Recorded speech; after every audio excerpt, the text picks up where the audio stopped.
In what was a breath of fresh air, this year's All-Star festivities were some of the most entertaining events the league has put on in a long time, spanning over each of the 3 days. Many were critical of the changes to the format of the All-Star game, myself included, but it proved to be perfect in bringing out the best of the event's potential right down to the wire. The Rising Stars game was entertaining, the three-point contest came down to the wire as well and was filled with competition, and the dunk contest will go down as an all-time great, despite it being filled with controversy. For the topic of today's video, we'll be discussing the man in the middle of all of that controversy, being Derrick Jones Jr. of the Miami Heat, who won the dunk contest. We won't be delving into the dunk contest itself, but instead for this video, we'll be discussing his very interesting journey to the NBA, and how he went from someone heavily counted out and labeled as a one-trick pony, to being a highly valuable contributor for one of the most surprising teams of the season. Before we get started though, make sure to like the video and subscribe to the channel, as all support is very much appreciated. Now with that being said, let's begin. Jones' journey began in Chester, Pennsylvania, an area just a little bit outside of the city of Philadelphia.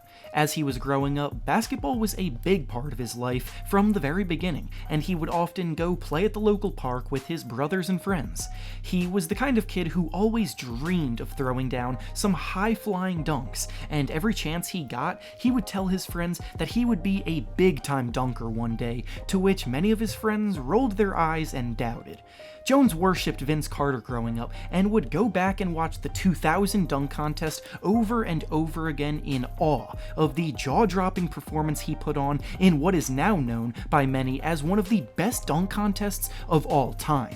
And the one dunk from Carter in particular that stood out to him was the one where he dunked with his entire elbow in the rim. In order to pull something like that off, you need to have ridiculous hops to not only get up to the rim, but well above it. Because of this, Jones knew that if he wanted to be a high flyer one day, he had to imagine that the rim was 12 feet instead of 10 feet, because a goal of his was to eventually be able to recreate that famous Vince Carter moment. In the summer before 7th grade started one day, he was out at the park hooping with his older brother and some friends as he normally would. That day, after months of his brother doubting his leaping ability, Jones had one thing on his mind: to shut him up.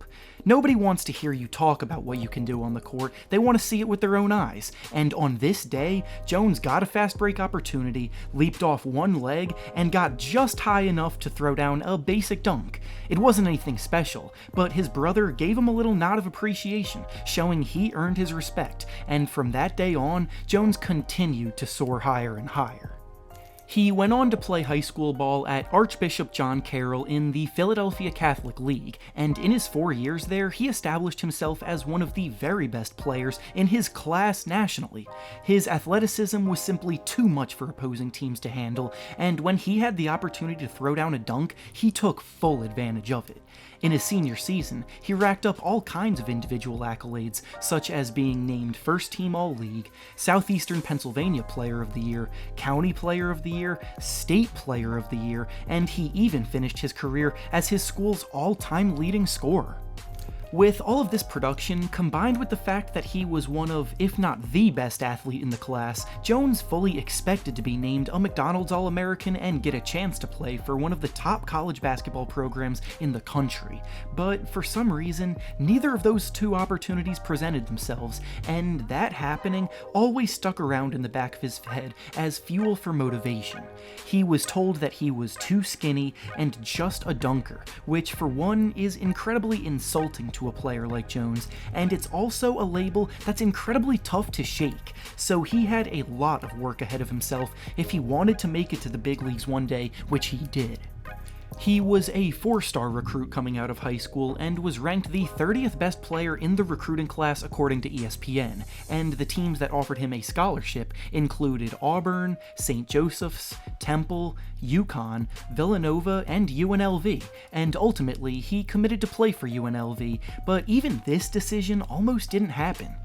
Jones wasn't exactly the best student in school, and his grades weren't awful, but they weren't great either, so he actually originally planned to spend another year at a prep school before going on to play college basketball. So when he visited one of these prep schools, he took advantage of the ability that was offered to him to take the ACT test there. He studied for months for this test because he knew it was the key to getting to continue his basketball dream, and when the scores came back and showed he got a much higher score than he even needed, he and his family were overjoyed. He qualified to play Division I basketball, so he skipped that 5th year at a prep school and enrolled in UNLV the next fall. When he started at UNLV, he was loving life, and the Division I experience was everything he would hope it would be and more. He was maintaining good grades, playing well on the court, and in his own words, UNLV felt like a second home to him. Then, when the conference tournaments were approaching at the end of the season, Jones got some mail with the worst news imaginable. Apparently, there was suspicion regarding a few of the athletes that took the ACT at the prep school that Jones took it at, so because he was also there, he had his test scores flagged. Jones originally didn't even know what this meant, so he took the news to his coaches, and it was with them that the awful news was broken that his season was finished because he was no longer eligible. It was frustrating, nerve-wracking, and honestly pretty upsetting for him, because now he once again had to speed up his plans for making his basketball dream come true. Jones wasn't originally planning to be a one-and-done player because he knew he still had to improve in many areas, and honestly, he really loved college life at UNLV, but because of this, he basically had no other choice but to drop out and prepare for the draft. He did all the right things, thought he impressed enough in workouts to intrigue a team to draft him, and on draft night, his family threw a party for him for all of his friends to come watch and be in attendance. But after the 60 picks were announced, his name was not called, once again disappointing him immensely, but he didn't give up.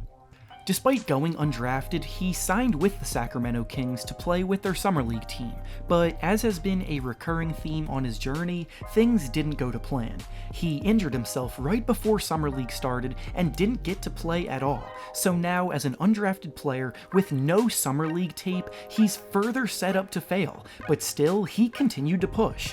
The Suns invited him to training camp, which was probably one of the best situations for him to be on at that time because the Suns had roster spots available and were in the early stages of a rebuild, so when it came for the final cuts, Jones made it through and the team signed him to a contract.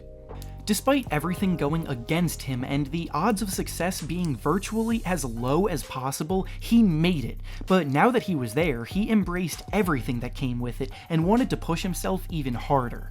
The Suns assigned him to the D-League for most of that year, and unlike most players, Jones actually embraced this opportunity because he saw it as his way to learn the parts of the game that he wasn't able to learn in college, and the coaching staff took notice. Derrick did have a great attitude about being in the D-League, says his head coach of the D-League team, Ty Ellis, and it's very uncommon, unfortunately. These young kids, or young men, they assume the D-League is a demotion, and it's not. The D-League is a perfect opportunity for you to grow and also stake your claim that you belong in the NBA.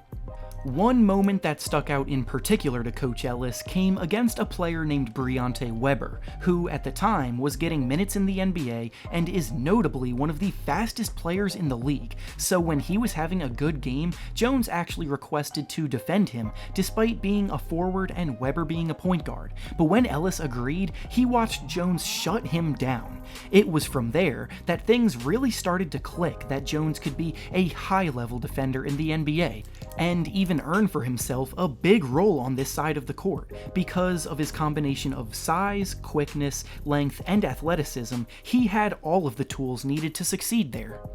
The Suns didn't keep him long-term, but after his stint in Phoenix, he signed with the Miami Heat, where he continued to develop, and if there's one thing about the Heat system that has been proven lately, it's that they know a thing or two about developing players. Last season, Jones actually broke into the team's rotation as a regular, playing about 19 minutes per game and even starting 14 games for the team, and now this year has been a culmination of all of his hard work to become a versatile two-way player, and it's really started to shine through, as his skill set has played a big part in balancing out the Heat's rotation.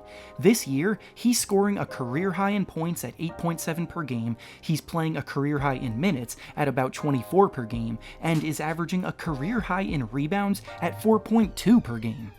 None of these averages really stand out as anything special by any means, but what he brings to the Heat goes well beyond the box score. He's genuinely the kind of defender that can switch onto almost any position and hold his own. His length and quickness cause a ton of problems, and then in transition, he puts on a show by soaring above the rim and throwing down incredible dunks that ignite the team and the fans.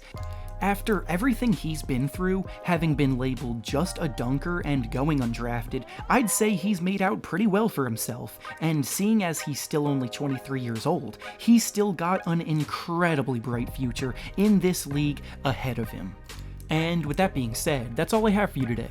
Make sure to like the video, subscribe to the channel, and comment down below your thoughts on Derrick Jones and his journey to the league. Thanks for watching, and I'll see you all next time.